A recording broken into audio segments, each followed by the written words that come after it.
All right. Well, thank you guys. This is my second Breakpoint, so it's an amazing experience. Looking forward to next year's already. So I'm here to tell you a little bit about Hivemapper, give you kind of an inside look of what it took us to get to this point. But before I do that, make sure everybody knows a little bit about Hivemapper and what it is and how it works. So this is a dash cam. It's a dash cam that looks and smells like a lot of other dash cams that you may have seen if you're in an Uber car or a Lyft car. But it does two very special things. So the first thing that it does is it actually collects imagery that forms the basis of this decentralized global map that we're building together. Okay? So all of that imagery, all of that location data that is coming off that dash cam is ultimately making it up to Hivemapper, where we're building this global map. The second thing that it does, it actually mines crypto, and it mines honey tokens, which is the cryptocurrency of Hivemapper. Okay, all you need is that dash cam that we just saw over there, plus an app that runs on iOS or Android. Those two things seamlessly talk to one another to help build this map.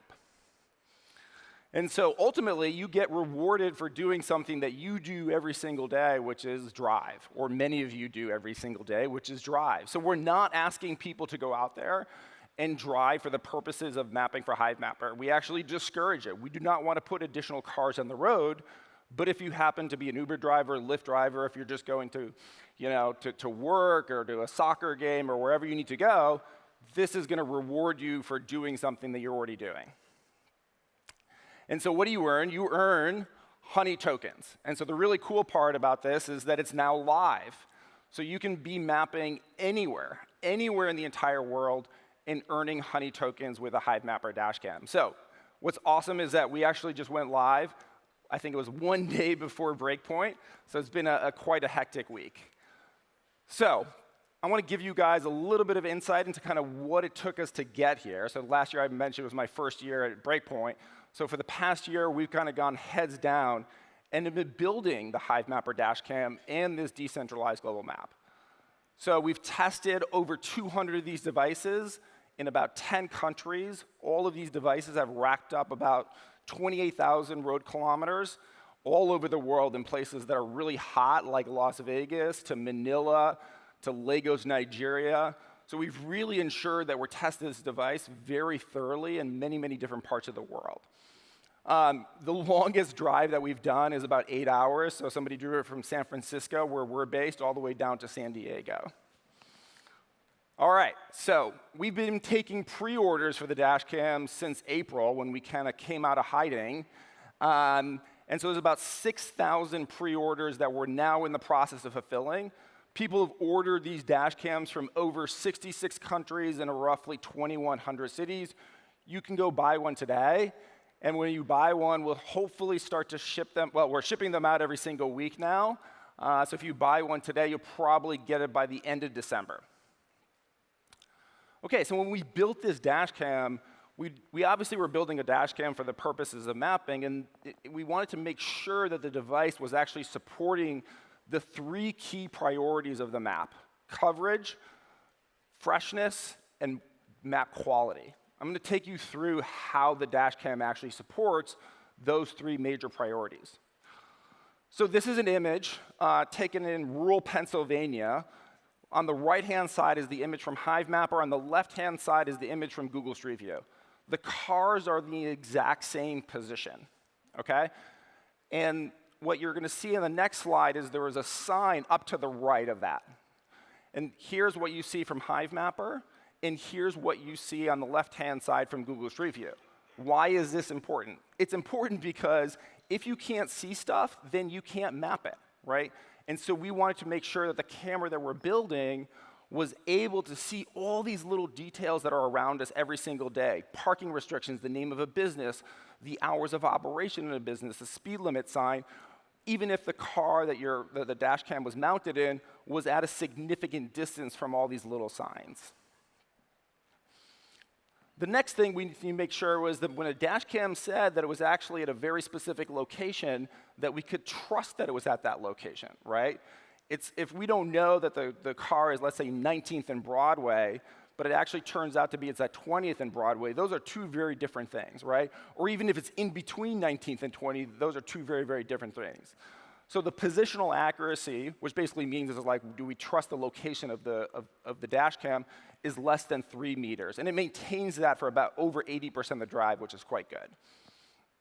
OK, so where does Hivemapper's cost advantage come from? Many of you probably seen a Google Street View car.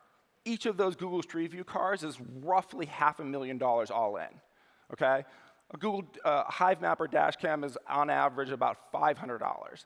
So what does that mean? If for $500 million, we can have 1 million dash cams all over the world, whereas Google, for a $500 million investment, only has about 1,000 Google Street View cars. So what does that mean is that we're able to see locations much, much more frequently, right? So over a course of, like on average, Google Street View car probably sees a location once every 2 years. Hivemapper is able to see that 24 times. So not only are we getting fresher data, but we're also getting higher quality data. So here's another image of Google Street View that happened to see this location when it was dark out, right, or the lighting wasn't good. So that's the image that they have, and they're stuck with that image for the next 2 years. OK, if we collected a bad image because the lighting was bad one day, that's OK. We're going to see that location another 2 weeks or another week, and we have another shot on goal, right? So the team that usually gets more shots on goal usually wins, and we just get a lot more shots on goal. Here's kind of a better image of that same location. OK, so I think yesterday we saw a little bit about Helium and how they're building out this massive IoT network, which is really cool. We use Helium, and we use Helium to verify the location of all of these different dash cams. We understand that there will be spoofers, or people who will attempt to spoof, and it's very, very important to us to ensure that we thwart all of these potential spoofers.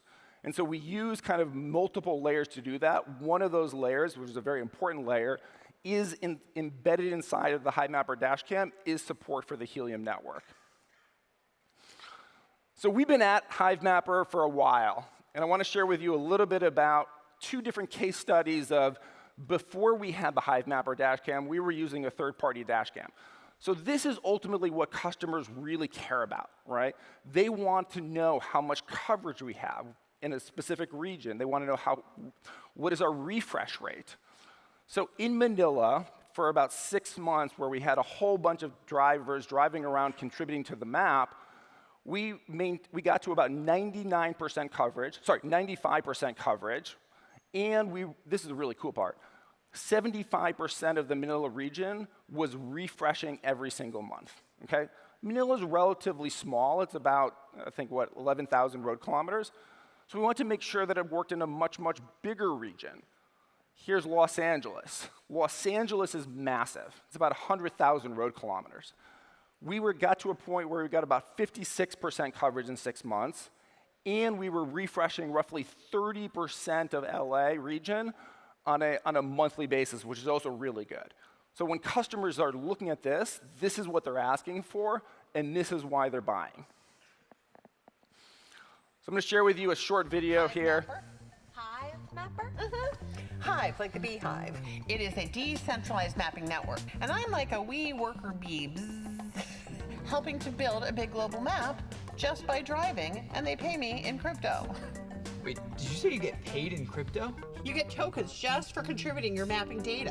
What crypto do you earn? Honey. Oh, Hive, honey, bee, sick. And it's so easy to use. All you have to do is place the Hivemapper dashcam in your car. It automatically uploads street-level images via the Hivemapper app. And then the app deposits honey cryptocurrency into your account. Just for doing something you do every day? Nah, that seems Too good to be true. Well, they said the same thing about sliced bread back in the day, but it was true. And it's the same for Hivemapper.